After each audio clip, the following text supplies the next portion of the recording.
अष्टांग योग कथन।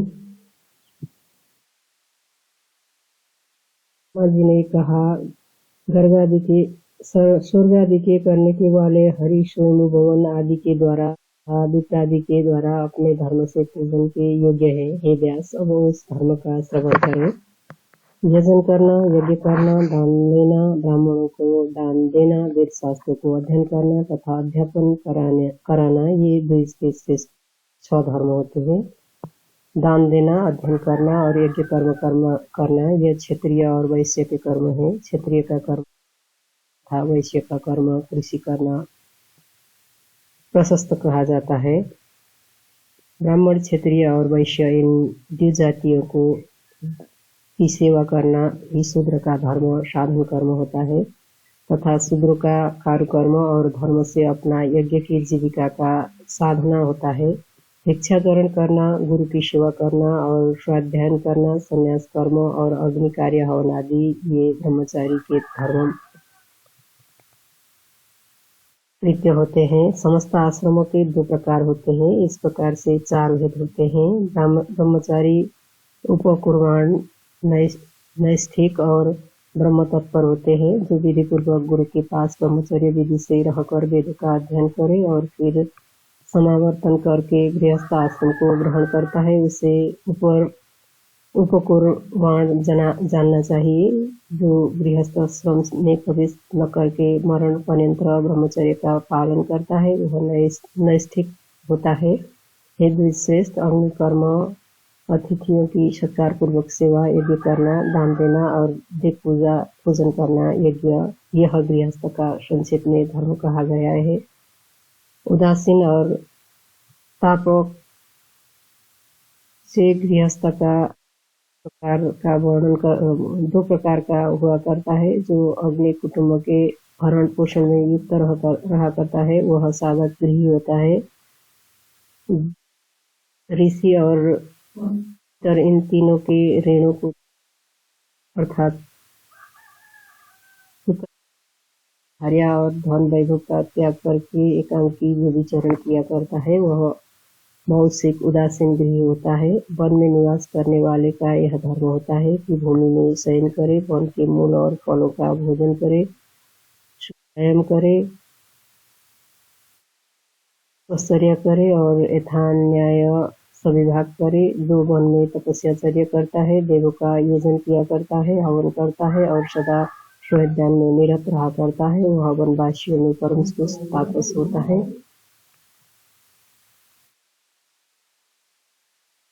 तपस्या से जो अत्यंत कर्पित होता वह निरंतर ध्यान में ही पारायण रहता है, उसे वानप्रस्थ आश्रम में रहने वाला सन्यासी ही समझना चाहिए। नित्य ही योग के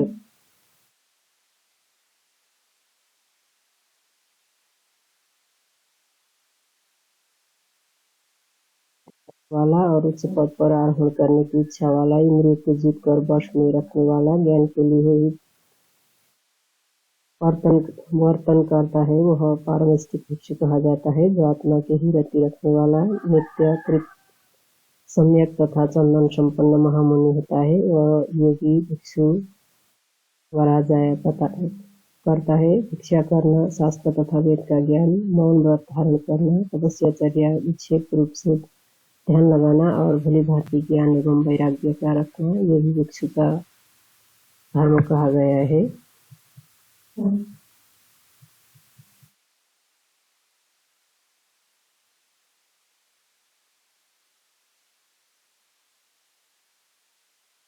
यहाँ पारमेष्टिक 3 प्रकार के होते हैं। कुछ तो ज्ञान सन्यासी होते हैं, अर्थात ज्ञान के बल के हृदय में सबका पूर्ण त्याग भाव रखने वाले होते हैं। दूसरे वेद सन्यासी हुआ करते हैं और तीसरे प्रकार के कर्म सन्यासी होते हैं, जो भौतिक योगी, क्षेत्र योगी और तृतीय योगमूर्ति समाश्रित अंत्याश्रमी होता है। प्रथम में प्रथमा भावना होती है, मोक्ष में दुष्कर भावना होती है और तीसरे में अंतिम परमेश्वरी भावना हुआ करती है। धर्म से मोक्ष हुआ करता है और अर्थ से काम की उत्पत्ति होती है। इस तरह से वैदिक कर्म प्रवृत्ति परक और निवृत्त परक व निवृत्त परक दो प्रकार का होता है। जो ज्ञान पूर्वक कर्म होता है वह निवृत्ति परक होता है, और जो अग्नि एवं देव परक कर्म होता है यही प्रवृत्ति कर्म कहा जाता है। क्षमा, दम्भ, दया, दान, लोभ का अभ्यास, सरलता, अनसूया अर्थात दूसरों के दोषों का प्रकट करने का अभाव, तीर्थों का अटन, सत्य, संतोष, आस्तिकता की भावना, इंद्रियों पर निग्रह रखना, देवताओं का समर्चन, विशेष रूप से ब्राह्मणों की पूजा, अहिंसा, प्रिय बोलना, शून्यता का न होना, रुखापन का अभाव, ये सब आश्रमों वाले के धर्म होते हैं। अतएव मैं अब चातुर्य वर्ण को बतलाता हूँ। क्रिया वाले ब्राह्मणों को प्राजात या स्थान कहा गया है। संग्रामों में पलायन न करने वाले क्षत्रियों का इंद्र स्थान कहा गया है। अपने धर्म का अनुवर्तन करने वाले वैश्य का मारुत स्थान होता है। परिचर्या से सर्वदा संलग्न रहने वाले शूद्र का गांधर्व स्थान बताया गया है। ऊर्ध्व रेतम 88 सहस्त्र ऋषियों का जो स्थान कहा गया है वही गुरुवासियों का होता है।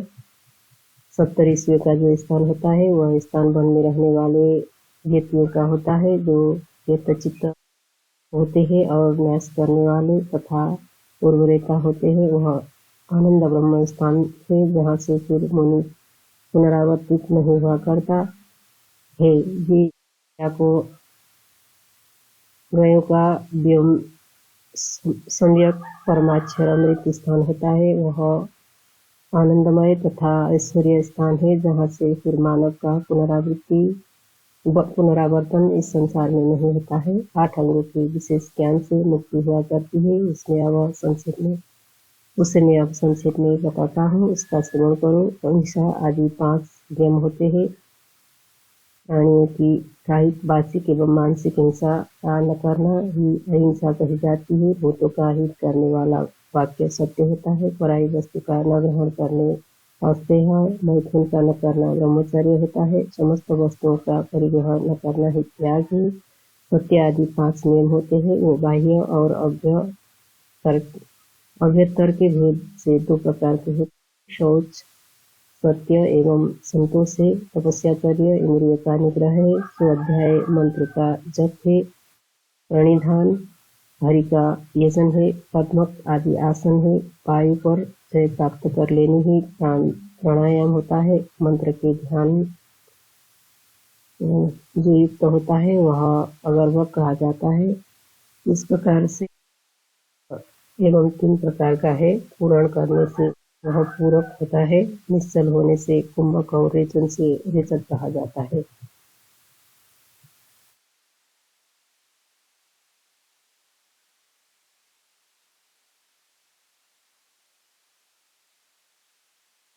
बारह मात्राओं वाला लघु प्राणायाम होता है और 24 मात्राओं वाला पर होता है तथा 36 मात्राओं से युक्त परम श्रेष्ठ होता है।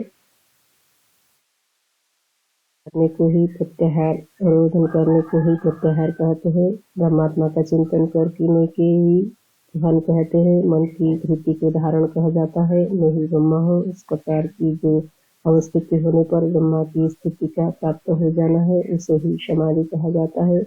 मैं आत्मा हूँ, ब्रह्म पर है और वह सत्य एवं ज्ञान स्वरूप तथा अनंत है। ब्रह्मा का विज्ञान ही आनंदमय है और वह केवल तत्वमसी है। मैं ब्रह्मा हूँ, मैं बिना शरीर वाला और इंद्रियों से रहित हूँ। मैं मन, बुद्धि, अहंकार आदि से वर्जित हूँ और जागृत, सुसुप्ति आदि से युक्त उसी की ज्योति स्वरूप हूँ। मैं नित्य शुद्ध बुद्धि युक्त सत्य एवं आनंद स्वरूप अद्वितीय हूँ। जो यह आदित्य पुरुष है वह मैं अखंडित हूँ। इस प्रकार से अपने आप को ध्यान कर्म करने वाला ब्राह्मण इस संसार के महान बंधन से विमुक्त हो जाता है। नित्य क्रिया और क्रिया शौच वर्णन। जी ने कहा, जो प्रतिदिन इस क्रिया को करता है यह ज्ञान को प्राप्त किया करता है। ब्रह्म मुहूर्त में उठकर अर्थात शैया का त्याग करके सर्वप्रथम धर्म और अर्थ का चिंतन करना चाहिए। ऐसा काल के संप्राप्त होने पर बुध पुरुष को आवश्यक कृत्य करके हृदय में पद्मासन पर संस्थित आनंद स्वरूप अजर श्री हरि का चिंतन करे। शौच कार्य करके फिर शुद्ध नदियों में स्नान क्रिया संपन्न करे। पापी पापों के करने वाले भी मनुष्य प्रातःकाल में स्नान करने में पवित्र हो जाया करते हैं। इसलिए पूर्व वैष्णव को द्वारा प्रातःकाल में समय में अवश्य ही स्नान करना चाहिए। प्रातःकाल में किए जाने वाले स्नान की प्रशंसा की जाती है, क्योंकि वह दृष्टि और अदृष्टि के करने वाला होता है। सुख से सोते हुए मनुष्य की सर्वदा राल आदि का श्रवण हुआ करता है। इसलिए आदि में स्नान न करके कभी भी अन्य कर्मों का आरंभ न करे। प्रातःकाल में नित्य किए हुए स्नान में अलसनी, कालकर्णी, दुस्वप्न, चिंतित बुरी भावना एवं सभी पाप नष्ट हो जाया करते हैं। इससे कुछ भी संशय नहीं है। स्नान के बिना पुरुषों के प्रशस्त बताए गए हैं। होम और मंत्र जप के करने में दो विशेष रूप से स्नान करना ही चाहिए। यदि सर्वांग स्नान करने की स्थिति में न हो और शक्ति शरीर में न हो तो बिना शरीर को भिगोए हुए ही स्नान अवश्य ही करना चाहिए। इतना भी न किया जा सके, गीला वस्त्र करके उससे ही शरीर का मार्जन अवश्य करे, ऐसा कहा गया है।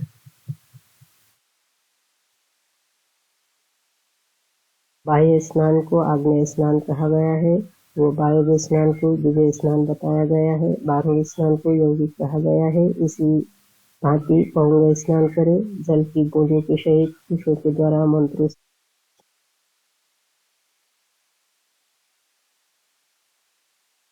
मंजन किया जाता है, इसे ब्रह्म स्नान कहते हैं। भस्म से मस्तक से लेकर पाद पर्यंत जो देह हनन किया जाता है उसे आग्नेय स्नान कहा जाता है। गौ के पूरे से उठी हुई रथ से जो स्नान किया जाता है उस उत्तम स्नान को वायव्य स्नान कहते हैं। जो आतप रहते हुए बर्फपात की बूंदों से स्नान होता है उसे दिव्य स्नान कहा जाता है।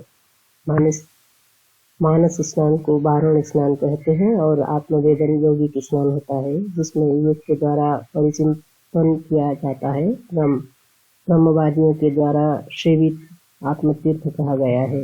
दूध जिन वृक्षों से निकला करता है उन वृक्षों की बनाई हुई मालती लता की टहनी से बनाई गई परम शुभ अपमार्ग औधा की तिलक की ओर खरबेर की दांतों को उत्तर की ओर मुख करके अथवा पूर्व की ओर मुख वाला होकर करना चाहिए। चबाकर और धोकर शुचि देश के समाहित होकर उसका उपयोग करके फिर त्याग देवे।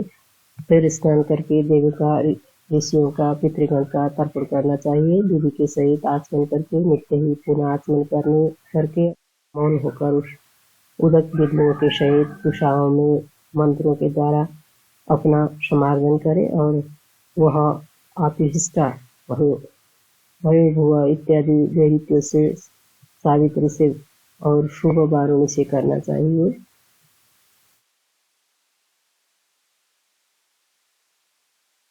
वेद माता गायत्री का जप करके होकर भगवान भास्कर देव के प्रति मन भी समर्पित करे। इससे अनंतर रात में उस आसन पर स्थित होकर तुम समाहित होते हुए प्राणायाम करके संध्या की उपासना करे। ऐसा शुद्धि प्रतिपादन करती है। जो यह संध्या है वह जगत को जननी ही माया से अतीत और निष्कला है।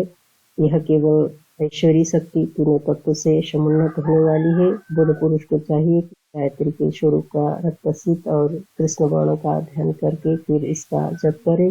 दीप को सर्वदा पूर्वमुख करके संध्या की उपासना करनी चाहिए। जो संध्या नहीं करता है वह परमहीन ही होता है और समस्त कर्मों के करने के अयोग्य होता है, और भी वह जो कुछ करता है उसके फल को भोगने वाला नहीं होता है। अनन्य चित्त वाले होते हुए वेद के पारगामी ब्राह्मण विधि विधान के साथ संध्या की उपासना करके परागति को प्राप्त हुए हैं। जो श्रेष्ठ अन्य कर्मों में जो कि धर्मयुक्त होते हैं यत्न किया करता है और संध्या की प्रगति की प्रणति का त्याग कर देता है, वह 10 सहस्र वर्ष पर्यंत नरकगामी होता है। अतएव संपूर्ण प्रयत्न से ब्राह्मण को संध्योपासना अवश्य करनी चाहिए। उस संध्या में उपासित देव परम भोग तनु हो जाता है। विद्वान ब्राह्मण को नित्य प्रति 1 सहस्र गायत्री मंत्र का जप करना चाहिए। यह सर्वोत्तम है। यदि इतना न बन सके तो 108 बार एक ही माला गायत्री के जप को करे। यह मध्यम है। और इतना ही व्यस्ततावश न कर सके तो कम से कम 10 बार तो अवश्य ही गायत्री का जप प्रतिदिन करना चाहिए। यह सबसे निम्न श्रेणी की जप संख्या है।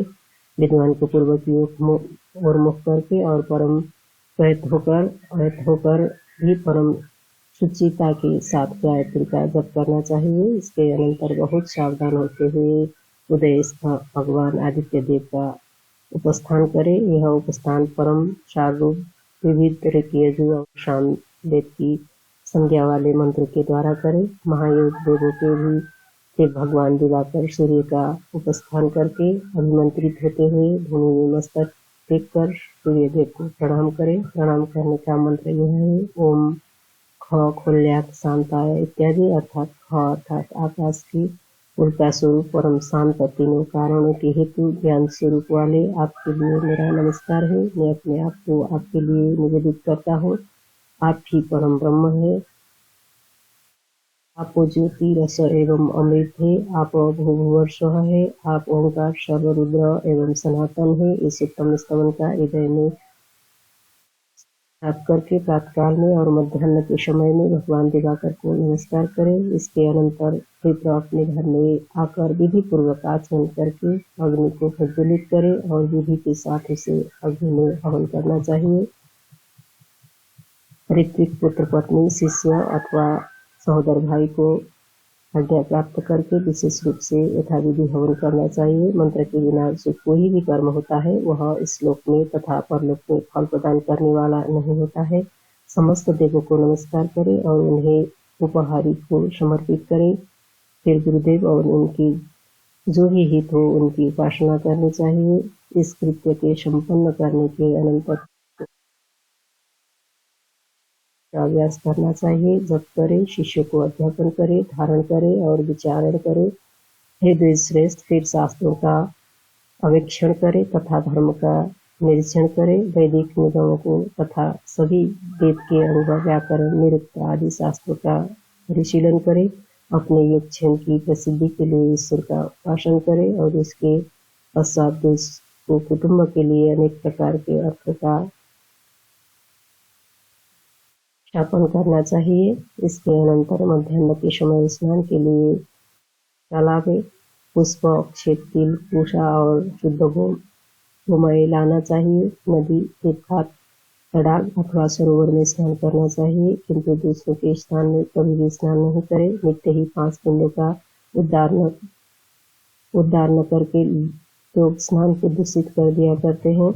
एक मृतिका से सिर को धोना चाहिए। 2 से नाभि के ऊपर के भाग का प्रक्षालन करे। 3 मृतिकाओं से अधोभाग को और ध्येय में पैरों का प्रक्षालन करना चाहिए। बंधे हुए आंवले के फल के बराबर एक मृतिका संभनी चाहिए। फिर गोमय गोबर का प्रमाण लेकर उससे अंग का लेपन करे और प्रक्षालन करके फिर आचमन करे तथा फिर विधि पूर्वक समाहित होकर स्नान करना चाहिए। फिर में लिंग से ही मंत्र से अल्प आलिंगन शुभ वारणों द्वारा आमंत्रित करके स्नान समय में भगवान विष्णु का स्मरण करना चाहिए, क्योंकि अपनारायण का स्वरूप है। ओंकारादित्य का प्रक्षेपण करके जलाशय में 3 बार निमंजन करे।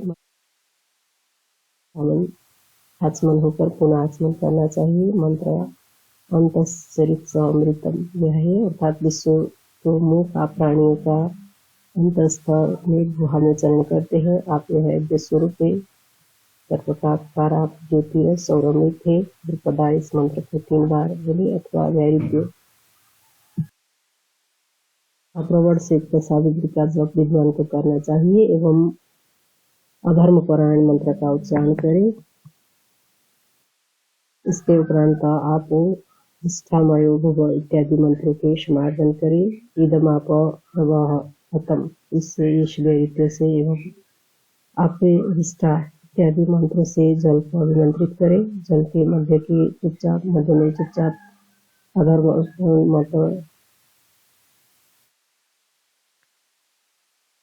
अधर्मर्पण मंत्र का 3 बार जप करें अथवा द्रुपदा इसका या सावित्री का 3 बार तद्विष्णु परम पदम इसका अथवा प्रणव का आवर्तन करें और देवों के ही देव श्री हरि का स्मरण करना चाहिए। हाथ में जल लेकर अधर्मर्पण का मंत्र का जाप करके करने पर विन्यास करके इस जल को समस्त पातकों से छोड़ देना चाहिए। संध्या की उपासना करके आचमन करें और ईश्वरी का नित्य ही स्मरण करना चाहिए। इसके अनंतर ऊपर की ओर अंजलि देकर भगवान आदित्य देव का उपस्थान करना चाहिए। उस पुष्पों की अंजलि को क्षिप्त करके देव का आलोकन करें। उदय जल में स्थित का नहीं किया जा सकता है। उद्युक्त चित्रम और प्रच्छु इत्यादि मंत्रों से हंस सूची सदेता इससे तथा विशेषताएं सावित्री से एवं अन्य सौर तथा वैदिक मंत्र द्वारा उपस्थान करें। इसके अनंतर गायत्री मंत्र का जप करें। तत्पर पूर्व की ओर मुख करके स्थित होकर सूर्य का दर्शन करते हुए अति समाहित होकर कुशासन पर बैठकर विविध मंत्रों का जाप करें। अब जाप करने की माला के विषय में बतलाते हैं कि माला स्फटिक, कमलगट्टा, रुद्राक्ष अथवा पुत्रजीत की निर्मित होनी चाहिए। वह अंतरा अक्षर माला कही गई है। यदि वस्त्र वाला हो तो जल के मध्य में स्थित होकर ही जप करे, अन्यथा सूची भूमि में दर्भासन पर स्थित होकर समाहित होते हुए जप करे। फिर प्रदक्षिणा कर करें और शास्त्रोक्त विधि के अनुसार आचमन करके अपनी शक्ति के अनुरूप स्वाध्याय करें। इसके उपरांत देवगण, ऋषिवर्ग और पितरों का संतर्पण करना चाहिए। आदि में ओंकार का उच्चारण करके अंत में नमः तर्पयामि इसे बोलकर तर्पण करना चाहिए। देवों को और ब्रह्म ऋषियों को तर्पण अक्षत मिश्रित जल से करें। अपने सूत्रोक्त विधान से भक्ति के साथ पितरदेव और मुनियों का तर्पण करना चाहिए। उदकांजलियों के द्वारा हिमन पुरुष के देवर्षियों का तथा हे भारत, देवों का तर्पण करने के समय में यज्ञ पवित्र रहे, ऋषियों के तर्पण के समय में निवृत्ति रहे और पितृगण के तर्पण में प्राचिता बीती रहते हुए उस तीर्थ से तर्पण करे।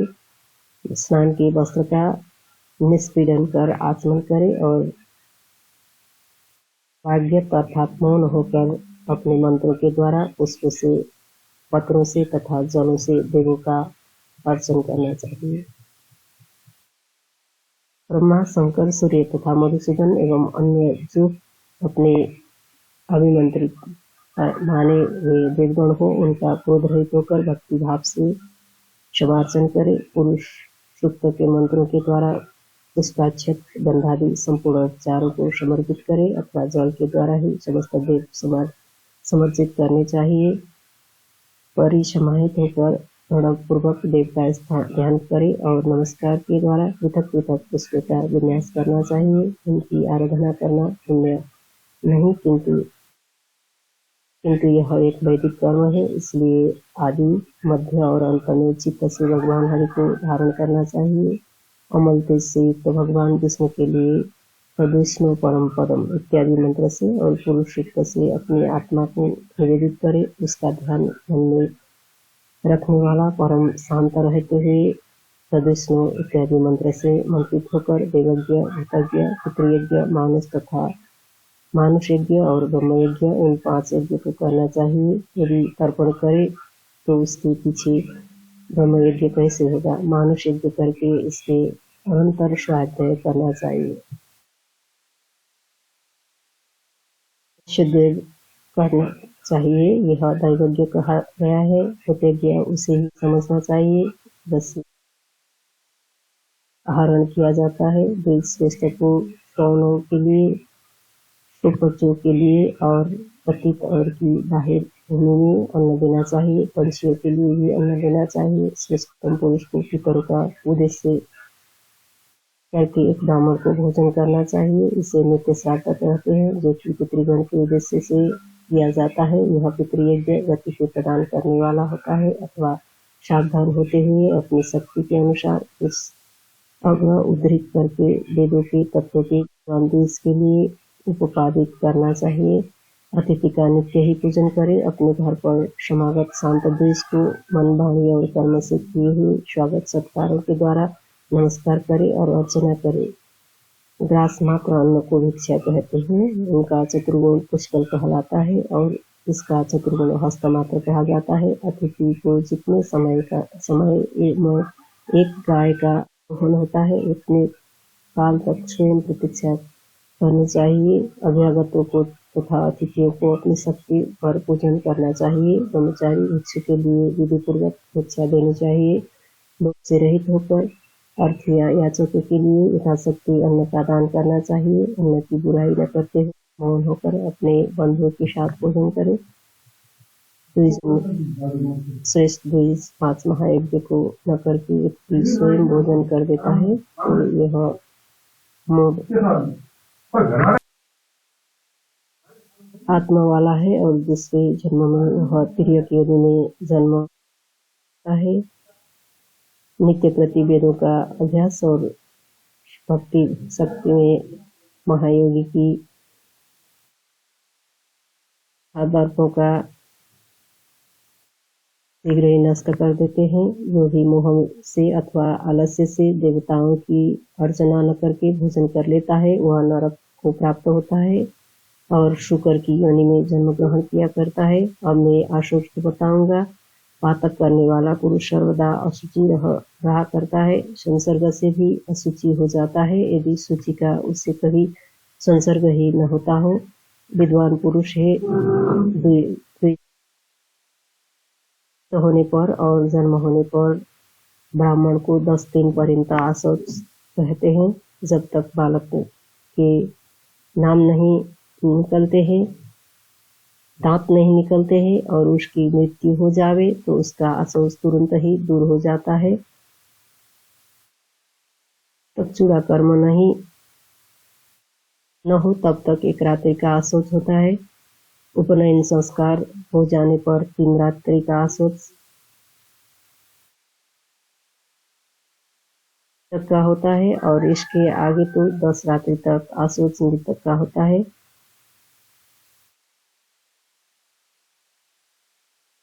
ब्राह्मण की आशौच के विषय में बताया गया है कि किंतु क्षत्रिय वर्ण वाले पुरुष का आशौच 12 दिन तक रहता है तथा वैश्य का आशौच 15 दिन तक होता है और शूद्र का आशौच 1 मास पर्यंत रहा करता है।